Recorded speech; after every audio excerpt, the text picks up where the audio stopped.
Welcome to மனம் நலமும். இன்றைக்கி நம்ம இட்லி மிளகாப்பொடி, இட்லி தொட்டு சாப்பிட்ற மிளகாப்பொடி எப்படி அரைக்கிறதுன்னு பார்க்கலாம்.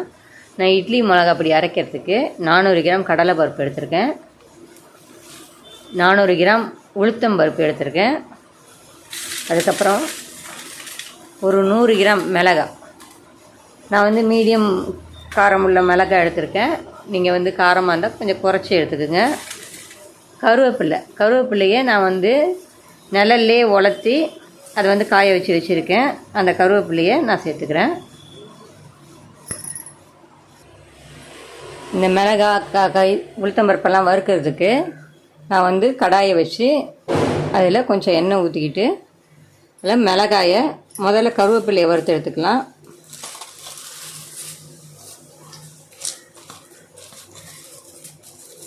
கருவேப்பிலை நல்லா எண்ணெயில் பொரிஞ்சு வரணும்.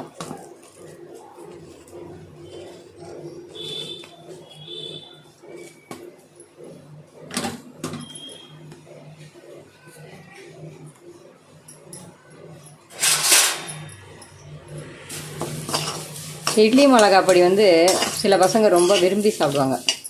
அந்த மாதிரி சாப்பிட்ற குழந்தைங்களுக்கு நம்ம நல்லா செஞ்சு கொடுக்கலாம். ஏன்னா அதில் கருவேப்பிலை போடுறோம், உளுத்தம்பருப்பு போடுறோம். உளுத்தம்பருப்பு போட்டோம்னா எலும்பெல்லாம் பலமாகும். நல்ல வளர பிள்ளைங்களுக்கு ரொம்ப நல்லது. பெரியவங்களாக இருந்தால் கூட அதை சாப்பிட்டாக்கா நம்மளுக்கு கால் வலி கை வலி இருக்கவங்கெல்லாம் உளுத்தம்பருப்பு அதிகமாக சேர்த்துக்கும் போது எலும்பெல்லாம் நல்லா பலமாகும். கடலைப்பருப்பு நம்ம வந்து சாப்பிட்டோம்னா உடம்புக்கு நல்ல ஸ்ட்ரென்த்து கிடைக்கும். அதனால் இந்த பருப்பெல்லாம் சேர்த்து சாப்பிடும்போது அது இட்லி மிளகாப்பொடி வந்து உடம்புக்கு ரொம்ப நல்லது தான். ஆனால் எண்ணெய் வந்து நம்ம வந்து நல்லெண்ணெய் ஊற்றி கொடுக்கணும் குழந்தைங்களுக்கு கொடுக்கும்போது. அப்போ தான் வந்து அது இன்னும் நல்லா ஹெல்த்தியாக இருக்கும். நல்லெண்ணெய் வந்து எலும்புக்கு பலம் கொடுக்கும். அதனால் நல்லெண்ணெயை நம்ம சேர்த்துக்கும் போது அது இப்போ சப்பம் மிளகாய் வந்து நம்ம சாப்பிட்றோம், அது வந்து உடம்புக்கு ஆகாது, அடிக்கடி சாப்பிட்றது அப்படின்னு நினச்சோம்னா நல்லெண்ணெய் ஊற்றிக்கும் போது அது வந்து அந்த மிளகாத்தூளில் இருக்கக்கூடிய கெட்டதெல்லாம் எடுத்துடும். அதனால் இட்லி மிளகாப்பொடி வந்து செய்யும்போது நீங்கள் நல்லெண்ணெய் ஊற்றி கொடுங்க. அப்போது டெய்லி சாப்பிட்டா கூட ஒன்றும் பிரச்சனையே கிடையாது. இது உடம்புக்கு ரொம்ப நல்லதாக தான் இருக்கும். பாருங்கள், மிளகாயை கருவேப்பிலை வறுத்து எடுத்துட்டோம். இப்போ மிளகாயை வறுக்கிறோம். மிளகாய் வந்து ரொம்ப தீஞ்சிடக்கூடாது. லைட்டாக நம்ம வந்து அந்த உப்பி வரும் பாருங்கள் மிளகாய், அப்போ வந்து நம்ம எடுத்துடலாம். அடுப்பை மீடியம் ஃப்ளேமில் வச்சுக்கோங்க. ரொம்ப ஃப்ளேம் வச்சிட்டிங்கன்னா மிளகாய் டக்குன்னு தீஞ்சி போயிடும்.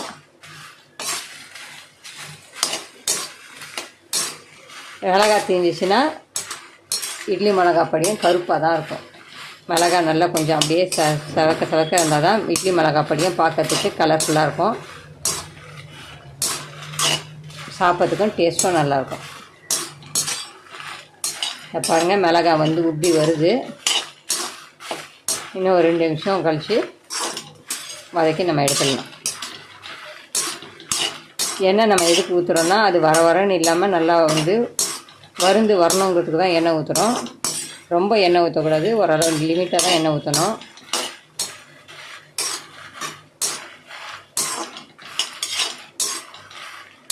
நான் இதை வறுக்கிறதுக்கு கூட வந்து நல்லெண்ணெய் தான் யூஸ் பண்ணுறேன்.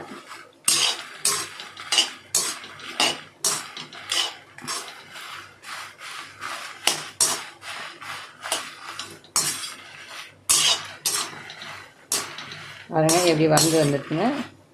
இப்போ நம்ம எடுத்துடலாம். மிளகாவை எடுத்தாச்சு. இப்போது ஒரு 2 டீஸ்பூன் எண்ணெய் விட்டுக்குங்க. அதில் உளுத்தம்பருப்பு வறுத்துக்கலாம்.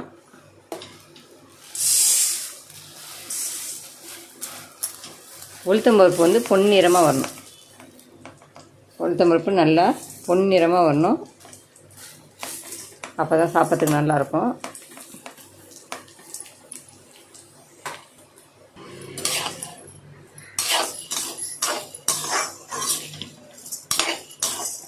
பொன்னிறமாக ஆகிற அளவுக்கு இதை வறுத்துக்கணும். ஒரு 5 மினிட்ஸ் ஆகும் பொன்னிறமாக வரத்துக்கு. அது வரைக்கும் வறுத்தெடுங்க.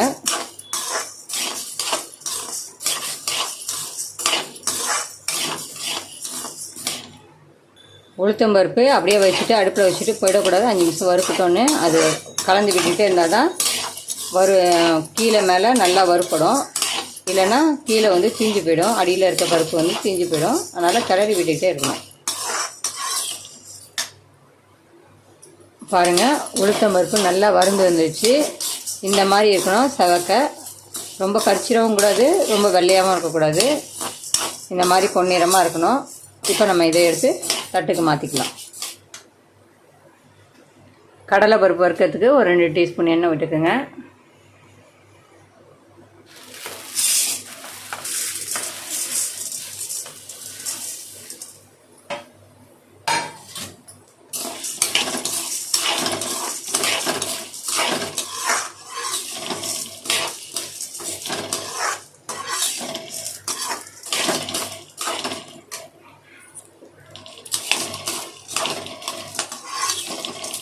ஹை ஃப்ளேமில் வச்சு வருங்க.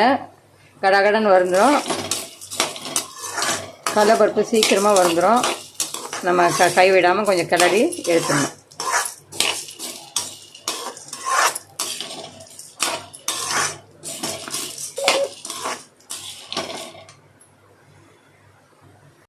பாருங்கள், கடலைப்பருப்பு நல்லா வறுந்து வந்துடுச்சு. இப்போ நம்ம வந்து தட்டுக்கு மாற்றிக்கலாம்.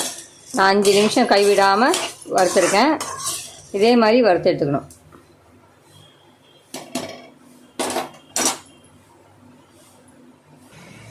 இது எல்லாத்தையும் இப்போ நம்ம ஃபேன் காற்றுல ஆற விட்டுடலாம்.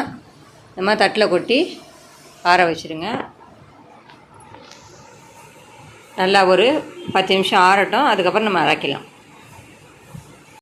பாருங்கள், மிக்ஸி ஜாரில் நம்ம வந்து இப்போ அரைச்சிக்கலாம். ஆறிடுச்சு. கடலைப்பருப்பு உளுத்தம்பருப்புலாம் ஆறிடுச்சு.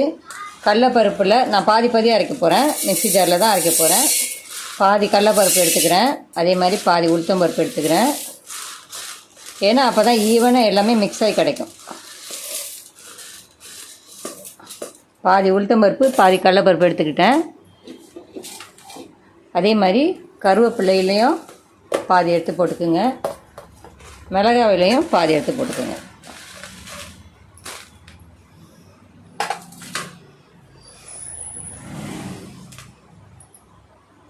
இதுக்கு மொத்தமாக 3 டீஸ்பூன் உப்பு போடணும். நான் வந்து இப்போது 1.5 டீஸ்பூன் உப்பு சேர்த்துக்கிறேன். 1.5 டீஸ்பூன் உப்பு சேர்த்துக்கிறேன். பெருங்காயத்தூள் 1 டீஸ்பூன் போடணும். ஃபஸ்ட்டு ஆஃபில் நான் வந்து பாதி போட்டுக்கேன் இல்லையா, பாதி அரை டீஸ்பூன் வந்து இதில் சேர்த்துட்டு இன்னொரு தடவை அரைக்கும்போது அரை டீஸ்பூன் போட்டுப்பேன். இப்போ நம்ம அரைக்கலாம். பாருங்கள், அரைச்சாச்சு. எப்படி இருக்குது பார்த்தீங்கன்னா, குறன்னு அரைச்சிக்கணும். கொஞ்சம் ரொம்ப நைஸாக அரைச்சிடக்கூடாது. கொஞ்சம் குறன்னு இருக்கும். அப்போ தான் சாப்பிட்றதுக்கு கொஞ்சம் அப்படியே கிறிஸ்பியாக இருக்கும். பருப்பெல்லாம் வந்து வாயில் படுற மாதிரி இருக்கும். அப்போ சாப்பிட்றதுக்கு ரொம்ப டேஸ்ட்டாக இருக்கும். இப்போ பெரியவங்க சாப்பிட்றாங்கன்னா நம்ம கொஞ்சம் நைஸாக அரைச்சிக்கலாம். சின்ன பசங்க சாப்பிட்றாங்கன்னா கொஞ்சம் பருப்பு வந்து தெரிகிற மாதிரி இருந்தாக்கா பசங்களுக்கு ரொம்ப பிடிக்கும். இதை மாதிரி அடுத்ததையும் அரைச்சிக்கலாம் நம்ம. பாருங்கள், இட்லி மிளகாப்பொடி அரைச்சி எடுத்தாச்சு. இதை வந்து ஒரு அரை மணி நேரம் ஆற விடணும். ஃபுல்லாக நல்லா ஆறணும். கொஞ்சம் கூட சூடு இருக்கக்கூடாது. நல்லா ஜில்லுன்னு ஆனோன்னு தான் டப்பாவில் கொட்டி வைக்கணும். இந்த மாதிரி செஞ்சு நம்ம கொட்டி வச்சோம்னா ஒரு 6 மாதம் வரைக்கும் இது ஒன்றுமே ஆகாது. நல்ல மகன வாசம்லாம் வராது. நல்லா இருக்கும். எப்போ வேணால் நம்ம எடுத்து யூஸ் பண்ணி சாப்பிட்லாம்.